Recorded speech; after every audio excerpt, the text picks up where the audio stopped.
How's it going, everyone? My name is Jackson and welcome back to Lights Camera Jackson. Oh, okay guys, let's do this. Let's talk War of the Worlds 2025. The new reimagining of H.G. Wells' classic story, this time starring Ice Cube as an ex-military survivalist trying to protect his family from an alien invasion. And that premise alone might make you think, okay, this could be dumb fun at least. But no, it's just dumb. But before we go any further, make sure to like this video, subscribe to the channel if you haven't already, and let me know your thoughts and feelings about this film in the comments below. Now let's get straight back to the video. Terrifying machines rising out of these meteors.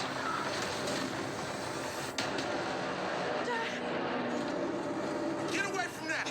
Get out of there! Right, let's get straight to it, guys. This movie is rough. Like Sci-Fi Channel rough. The dialogue is clunky, the story abysmal, the pacing all over the place, and the visual effects, honestly, you'll see better rendering in cutscenes in old video games. And this easily is one of the worst films of the year, maybe in the last few years even. And there's some big contenders there.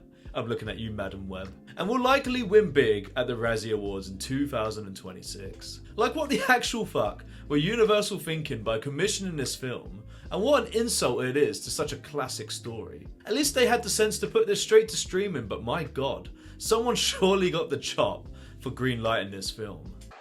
Yeah! Fire!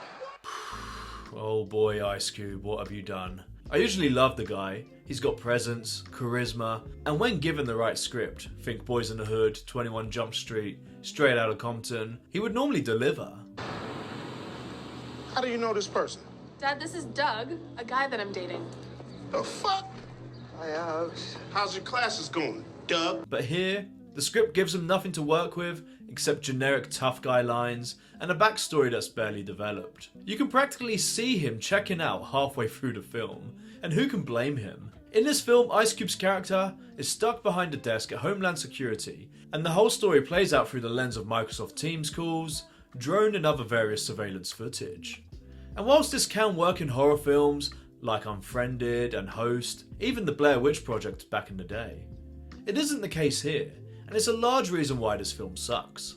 Honestly, I would have been okay with this filming technique, up to the point of the aliens emerging, or if the overall writing was better, but watching Ice Cube attend Teams calls and type away at the computer for 99% of the film is enough to put anyone to sleep, which is literally what happened to me. I had to go back and rewatch the last 30 minutes on a separate viewing session, and I wish I hadn't bothered. So Jackson, why did you bother putting yourself through this? And that is a good question. I actually watched this before the bulk of negative reviews hit the internet, and I kept watching despite how shit it was, to see if they would do anything exciting with the War of the Worlds license. And unfortunately that answer is a big fat no. Is it unique? 100%. In the fact that they have turned such a beloved story into this slop. H.G. Wells is likely turning in his grave right now, the poor guy. Steven Spielberg's 2005 film adaptation starring Tom Cruise has its problems, but at least it's a competent movie, and I would humbly request you go back to watch that film instead of this, if you want a War of the Worlds fix. There's no real point delving beyond this, as this film is honestly dreadful. But to summarise, War of the Worlds 2025 is one of the worst films made in years, and I would highly encourage you to stick with Spielberg's 2005 movie, or the original novel, if you want a War of the Worlds fix. This iteration isn't entertaining enough to be a guilty pleasure, and not serious enough to be respected sci-fi. It's really baffling how this film was even greenlit in the first place by Universal, and you should skip this one completely. Now it's your turn to let me know what you think in the comments below. Did you also waste 90 minutes of your life watching this, or did you have the sense to skip it? And if you're new here, my name is Jackson and welcome to Lights Camera Jackson, where I cover all things television and film.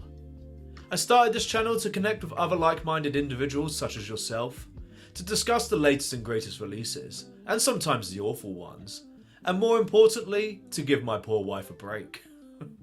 My short-term goal is to reach that elusive 1k sub club, and I would love to keep growing this platform with you. Subscribing is free, so join us and let's talk about what we're watching. Thanks for tuning into this video, and I'll see you next time.